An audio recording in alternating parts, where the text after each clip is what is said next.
வைக்கணும் அப்படின்னு நினைக்கிறாங்க. ஓகேங்களா? அப்ப அவங்களுக்கு கிடைச்சவங்க தான் யாரு? விஜயாலய சோழன். அவங்களுக்கு ஹெல்ப் பண்ணி யாரை கைப்பற்றி இதை இது பண்றாங்க, தஞ்சாவூரை கைப்பற்றி இவர்கிட்ட கொடுத்துறாரு.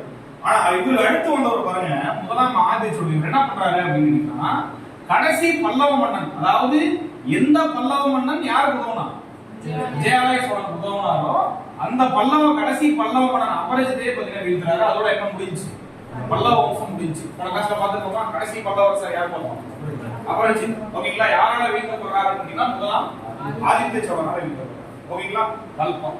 கடைசி பல்லவ மன்னன் அபராஜிதனை வீழ்த்தி பல்லவ ஆட்சிக்கு முடிவுரை எழுதியவர் யார் அப்படின்னா முதலாம் ஆதித்ய சோழன். அப்ப சோழ அரசு எங்கேயும் வளர்ந்துருது, நார்த்தில் காஞ்சிபுரம் செய்யும் சோழ அரசு. ஓகேங்களா? அதுக்கடுத்து வந்தவர் பாருங்க முதலாம் பராந்தக சோழன் அப்படிங்கிறது. ஓகேங்களா? இவரோட டைட்டிலே பாருங்க, மதுரையும் ஈழமும் கொண்டான். ஈழம்னா நம்ம என்ன சொல்லுவோம், இலங்கையின் இந்த பகுதி.